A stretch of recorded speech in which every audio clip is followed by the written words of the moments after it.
One group stands out for me and has stood out for me over the last 3 years is parents. Yeah. Parents seem to be really juggling, and they're really dealing with quite a considerable, and new parents as well, those who have had children during the pandemic, are dealing with quite a lot at home. The ability to sort of juggle their time and their children and, of course, their loved ones, their partners. And that's been really, really in focus more than I'd experienced previously in the last 20 odd years of working. Hello and welcome to Walk the Talk, our version of a podcast where you walk if you want to, while we do the talking. So if you're up for it, plug in your earphones and listen while you take us on a walk. Use this time to move your body and nourish your mind. I'm Sarah Mayo, one of the founders and trainers at Point 3 Wellbeing, and I will be hosting this episode of our Walk the Talk, the next in our podcast series aimed at HR professionals, business leaders, and anyone that's interested in the mental health and well-being of people in the workplace. So, on to today's conversation. And I'm very delighted today to be joined by Nick Pritchard, People and Resourcing Manager at Cadence Innova. Welcome, Nick. Hi, how you doing? Good to have you on the show. Thank you. All right. So, Nick, in your own words, please can you introduce yourself and share a little bit about your role and your experience, perspective around mental health and well-being in the workplace and why it's important to you? Yeah, sure, of course. So my name is Nick Pritchard, and I look after the people function for city-based consultancy, Cadence Innova, as you just heard. All things, it's very much a generalist role. So I look after the key areas from the organization, from tactical to strategic. My interest, of course, in mental health and well-being is around the fact that I have diagnosed complex PTSD from childhood trauma, and have suffered in the past with depression, or the black dog, as Winston Churchill used to call it. So at times when I was in the black dog, it was very deep, and it was sort of on occasions I had felt suicidal. So some of those over the years, discussing mental health and well-being in the workplace wasn't really done. So for me, it's really important that the work that I do and the job that I'm in and the people around me are able to discuss mental health and well-being in the workplace. I don't subscribe to the leave your personal life at home. I believe we bring our whole selves to work, even the bits that are difficult for us in leadership roles to discuss or management roles to discuss. And I think this brings out the best in people. And that's why I'm keen and interested and push for mental health and well-being in the workplace. Well, thank you, Nick, and for sharing your personal journey. So to start, something I ask all of our guests on Walk the Talk, what is your greatest business challenge at the moment when it comes to your people? Yeah. Greatest challenge. I mean, I have noticed since the pandemic, it's actually cultural, really. The start of the pandemic, we were very much in a state of shock that we had to go into living at home or working from home. Even though some of us did it regularly anyway, it was difficult for us to really sort of adapt to it. So fast forward 3.5 years, and for us, it's cultural. It's getting the folks together and helping them to see the importance of regular meetups. So that's really difficult.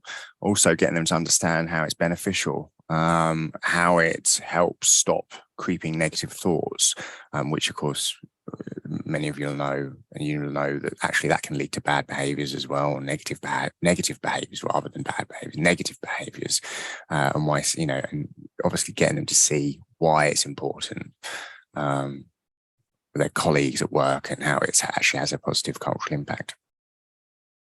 Yeah, so it's so interesting, isn't it? 3.5 years on, and we're still sort of seeing the impact of the pandemic and how things still haven't quite kind of recalibrated or That's right. Yeah. gone back to that, whatever that new normal will be. And I think you're right, this whole piece around culture and connection, and how do we, because we know that it's we know that practically and it is possible to work remotely, but you miss out on so many other benefits of kind of coming together and collaborating, don't you, when you're not all together as much. Yeah, I mean, human beings are social animals, right? I think we can all agree that, and so the isolation, especially for those of younger generations who are still very much in the early stages of their career. So in London, for instance, they're more likely to actually live in a room rather than have an apartment to themselves. So that one space is the only space that they have, and if they're spending a long period of time in that, it can become very isolating.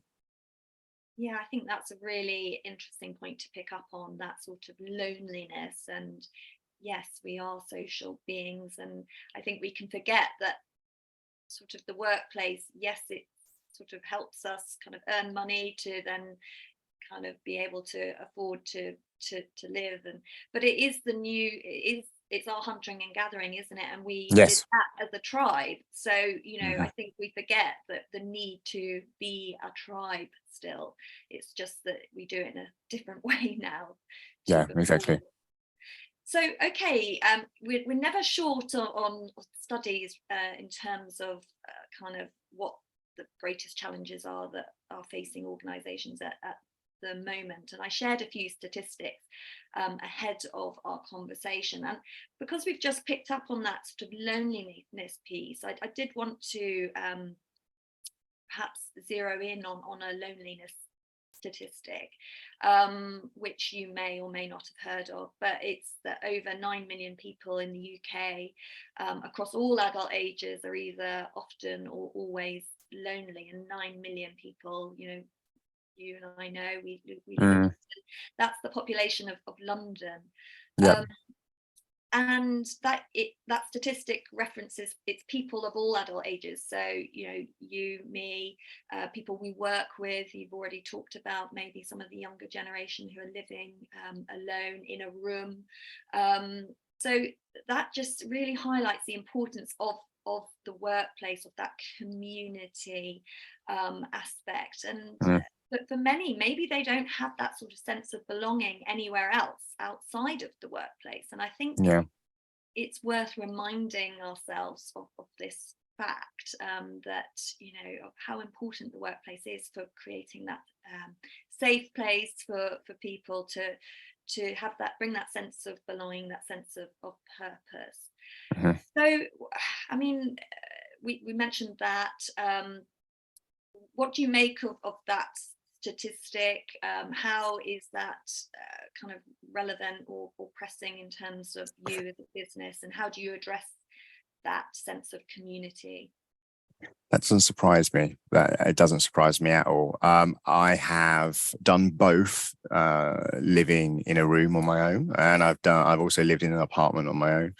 Or flat, as we call it, because it's not as glamorous as an apartment. It would sound more of a flat down. Yeah, it sounds like New York, doesn't it? No, a flat on Old Kent Road, which was above a shop.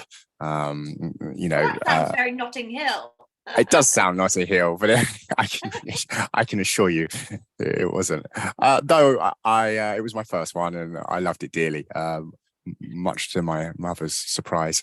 And so I very much remember sitting in the flat, and this was obviously this was 2005, 4, 5, and so I remember being very lonely in that apartment. Well, how can you have a city with so many people, but yet you feel so lonely?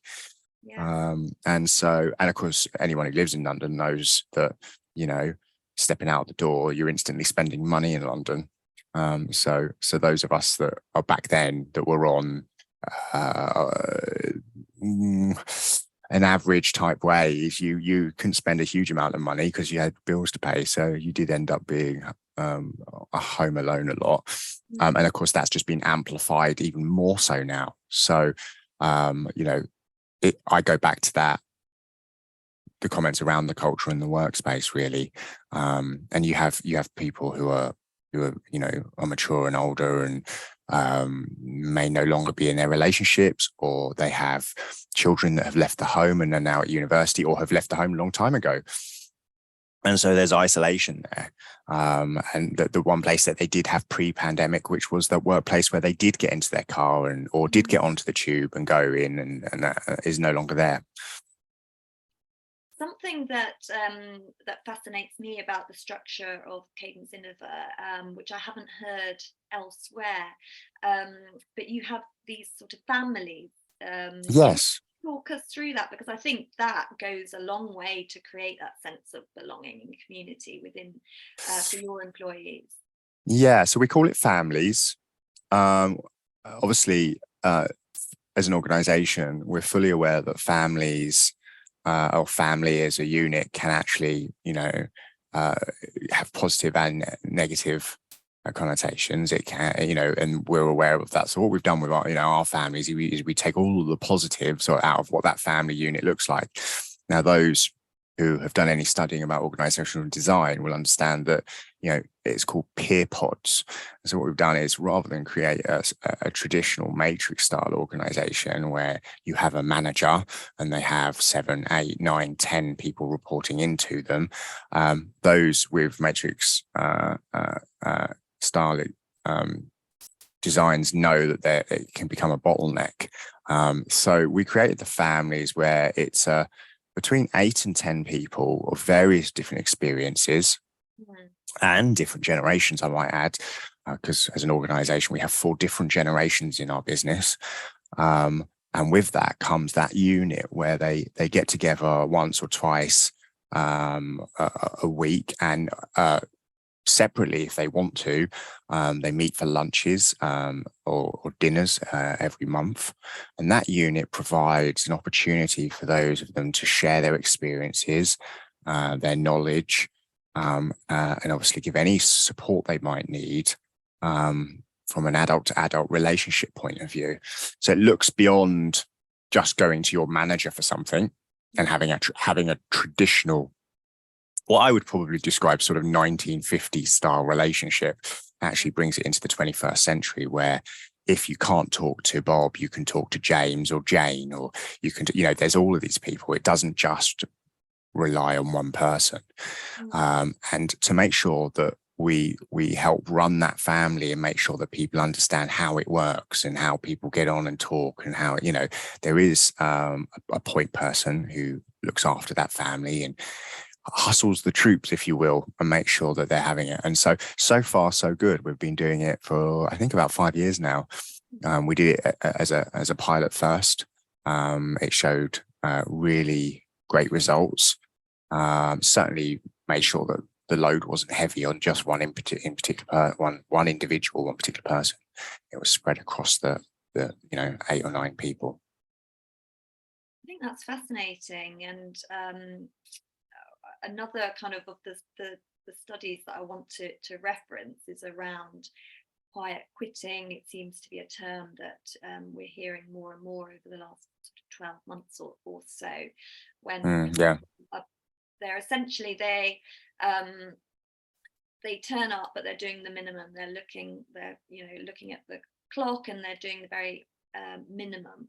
And we know that I think the latest study that I read from Gallup was that 59% of employees are quiet quitting. And we know that sort of engagement is the sort of the antidote to quiet quitting. How are you keeping your people really engaged? We've talked about culture. We know how important the manager is, maybe in this sort of family structure. How do you kind of create that engagement? Well, I'm very fortunate in the sense that our organization is currently about 49 people. So I actually can talk to everyone. And I sort of understand where everyone are. We also have 2 check-in calls a week, one on a Tuesday, one on a Friday, which isn't mandatory. People can come and go as they please. I can join, can't join. There's the usual, like any organization, you have usual characters that turn up and tell their funny stories, and it's a good giggle. We've now got an Anchor Day Thursday, which was introduced about, oh goodness me, last September when we moved into our new office space. We introduced Anchor Day Thursday. It was a really good opportunity for people to know that on those Thursdays, these particular people were going to be there, or their groups are going to be there. Yeah. So very much driven by the management and leadership. We were there going, I've been going in since I could possibly go in anyway, after the lockdown stopped and after the tears and all of that stuff. The tears of the tears of COVID, not tears as in tears down the eyes, I might add, not to be confused. And so we've had that, and that's really engaged people. And actually, half of the organization was in yesterday, which was great. It was great to see him. The other half, there was people on holiday, there was people doing client stuff that they couldn't get out of, and there was some people who had to look after their children, of course, because as some of your listeners will know, and you will know, it's half term, or no, not half term, it's full summer holidays, isn't it? That's right. Yeah. So it doesn't look like it when you look at the weather. Yes. Yeah, we're having one of those years, I think. So we have those things in place, and so far we're seeing success with that. So it sounds like you've got quite a very flexible sort of arrangement in terms of expectations of how people work and how often they come into the office and where they work. Yes, we do. We've always had it's adult to adult relationship with people. It's not parent child.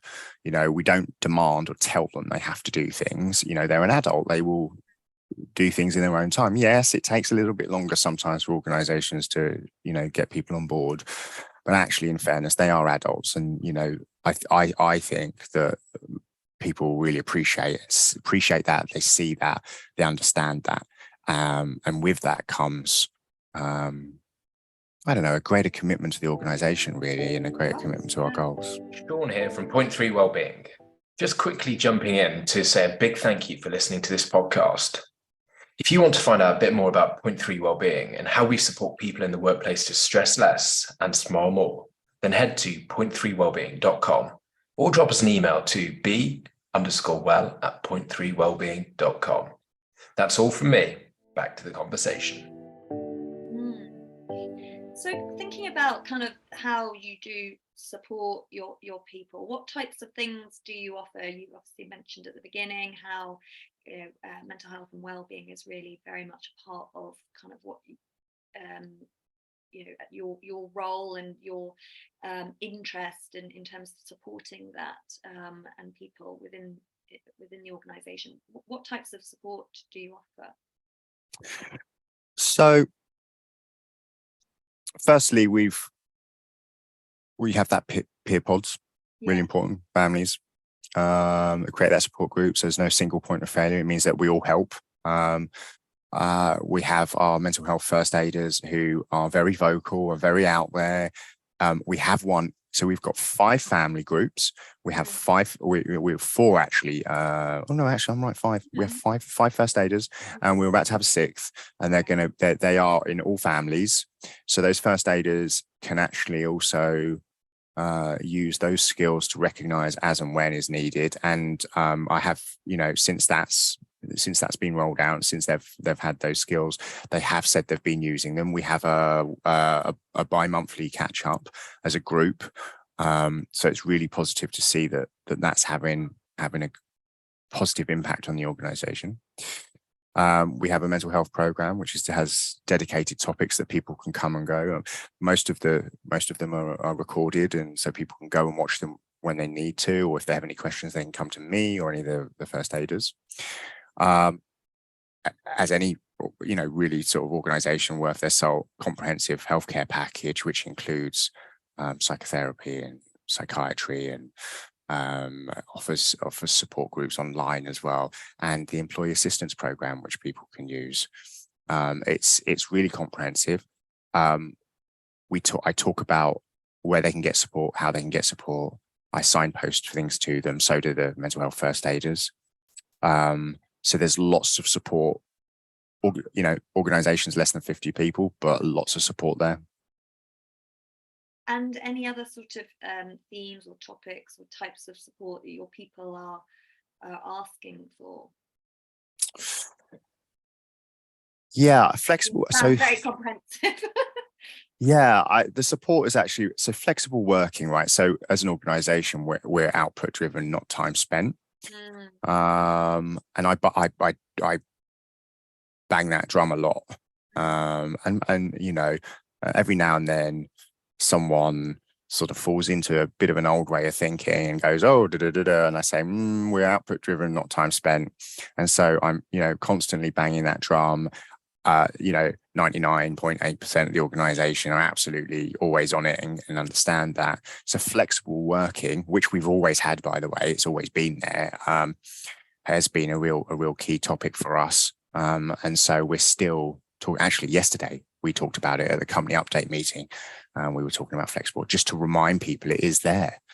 So this idea of flexible working, it changes, it evolves, doesn't it? Because flexible working pre-pandemic looks very different to flexible working post-pandemic. That's right. Yeah. So I think a lot of people's attitude towards flexible working was that they were going to do 4 days a week or 3 days a week. But actually, flexible working can mean starting at 11 and finishing at 7 or something, or having a break in the middle of the day because you need to go and pick your children up from school. Or pick them up from the after school club, or there's lots of options. So we ensure that they understand the variations. Some of them that we do informally because we're small enough to agree and appreciate the importance of them. And time to go and do emergency dependent care cover, of course, has been really important over the last 3 years, because children, parents, aunties, uncles, all sorts, even our lovely little friends, the pets, have required some care. And I can put my hand up and say I've had to take time off to look after my poor dog when he was around. Oh, I should mention, last but not least, one of the key topics that's been really hot over the last couple of years, even though we've been discussing it for quite some time now. I mean, since I got into HR, which is well over a decade ago, and that's the menopause has been really front and center. And I think that comes back to the fact that we're seeing a lot of people online at home. We're seeing a lot of people. Sorry, I missed that last point. The menopause, we're seeing a lot of people at home, and so there's a lot of people talking about it a lot more because we're beaming into their homes. So because we're beaming into that, exactly, because we're beaming into their homes, we're seeing more of them and more of what's right. That's right. Okay, so I mean, coming on then to my next question, are there any particular groups of employees that need specific support? So we've mentioned one there, those going through perimenopause, menopause, for example, but also at the beginning we talked about the younger generations, and I think it is worth considering sort of the different types of support that are needed depending on where you are in your life, and are there any sort of specific groups that you kind of are particularly focused on at the moment? Well, no, I mean, the 3 groups that really have played a big role is the ones I've said, really, which is those that have required dependent care, those going through, the menopause, and those that are the younger generation who are joining the workforce. But actually, one group stands out for me and has stood out for me over the last 3 years is parents. Yeah. Parents seem to be really juggling, and they're really dealing with quite a considerable, and new parents as well, those who have had children during the pandemic, are dealing with quite a lot at home. the ability to sort of juggle their time and their children and, of course, their loved ones, their partners. And that's been really, really in focus more than I'd experienced previously in the last 20 odd years of working. So that's something that we focused on. Really fascinating what you said before about how perhaps because we have been beamed into people's homes so much more over the last few years because of the pandemic, how we come to see a much more holistic view of people, and yes, that's brought into focus so many things that perhaps we were blinkered about, or we didn't feel like they were invisible to us as an organization, so we didn't feel we had to, there was a need to address them. But whereas now it's so much, it's much more visible. Yeah, I mean, for me, it certainly opened my eyes up. So I don't want to say that it was great to go through what we went through, because actually it was really quite traumatic. And we, those of us that lost loved ones, which was desperately sad. And but actually it gave people like me and those of us in our people profession to see things that we may not have seen before, and so really amplifies our empathy and compassion towards those that require support. I can't tell you how many meetings I've been in where, there's been children in the background, and it doesn't bother me in the slightest.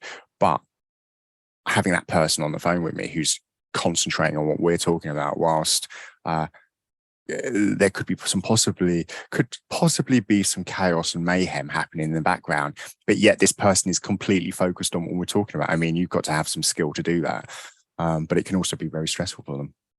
Yeah, well, I think it just shows we're all humans, doesn't it? Yes. It shows how, I think before, when we were in, pre-pandemic, perhaps we were all much more polished, the professional person that we came to work with, and we didn't show the chaos that surrounds us back home so much. Whereas now we are much more kind of comfortable being more human, so we're sort of seeing each other much more as human beings, which is a human beings, not human doings.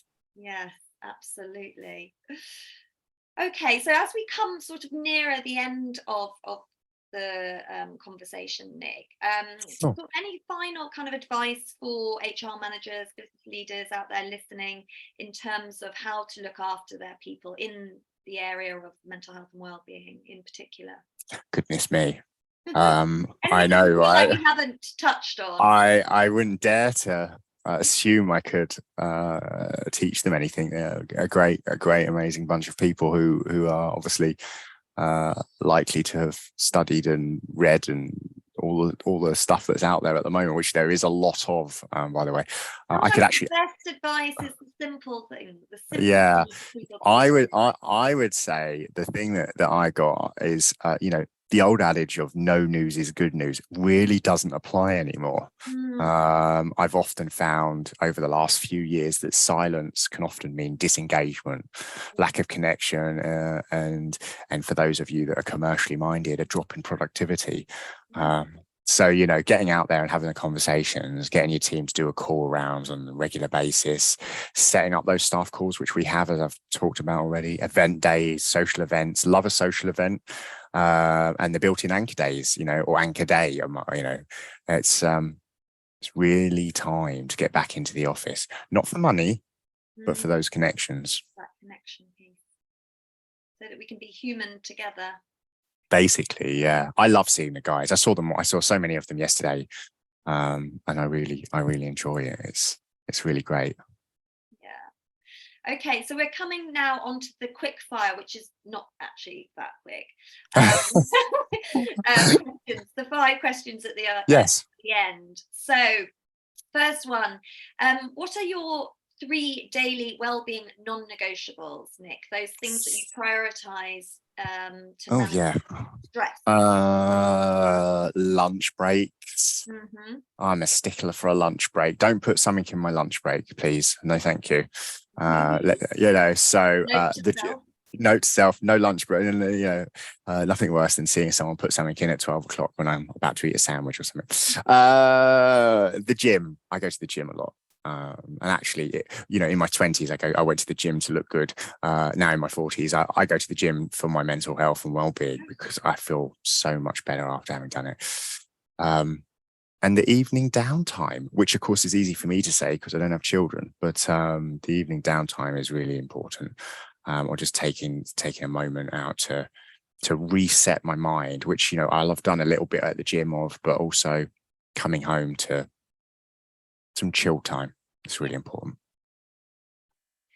What do you know now that you wish you'd known 5 years ago? Yeah. Okay. So 5 years ago, I have to admit, I wouldn't have thought about remote working as a cultural impact problem, So remote working as a cultural impact on the business in the long run, that's my thing. Because actually 5 years ago, so I did a job as an account manager where I went around the country. I went around East Anglia and North London. I visited something like over 150 stores, and I actually had to go. So I knew what isolation was like. I knew what it was like to work from a car. And I never really thought about what it would be like to work at home, as a thing. I know people did it, and my mum was a successful professional, and I saw her work remotely at home. But actually, from a cultural impact point of view, I wish I knew 5 years ago about the impact it'd have culturally. Interesting. One thing you do, and you've mentioned a few already, but I'm just going to ask for one thing you do to connect, to create psychological safety within your organization. Brené Brown would be very, very pleased with me for saying this, but showing vulnerability. Love that. You're a model MHF leader. Thank you. Model student. Okay, so either best or worst bit of leadership advice you've ever received? Goodness me. Okay, can I answer both? Yeah, I'm gonna ask both. Two for the price of one. two for the price of one. The best leadership advice I'd ever received, which was very much early doors. And this is such an obvious thing, but actually, how often do we do it? Which is taking your time to listen. Actually, truly stop and listen, because sometimes we don't. It's true. Well, Brené is sitting here very proud of you. Oh no. Basically, well, yeah. So, and the worst piece of advice I had, which was early doors, very early on in my, just work life, which was don't be too open with people.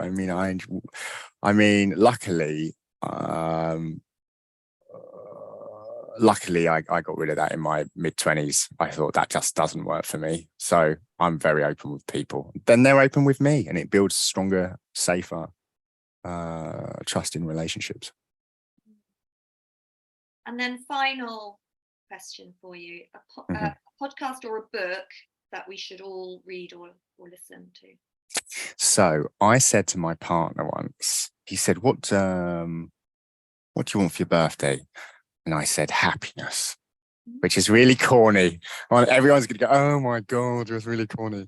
And so he bought me this book. And it's fantastic. It's The Art of Happiness, a handbook for living, the Dalai Lama and Howard Cutler. And it's a brilliant book. It makes you smile. It makes you warm. It makes you fuzzy. And he so basically gave me a book about art of happiness. He gave me happiness, basically. He gives me happiness anyway, but he listened. Yeah, he listened. Oh, okay, so we'll all rush off and buy that if we haven't read it already, which I haven't. Well, that does bring us to the end, Nick. Thank you so much for your time today. Honestly, I've my really pleasure. Enjoyed it. No, thank you. And thank you to our audience for tuning in today. Whatever your business challenge this year, the team at Point 3 Wellbeing are here to support you and your people to stress less and to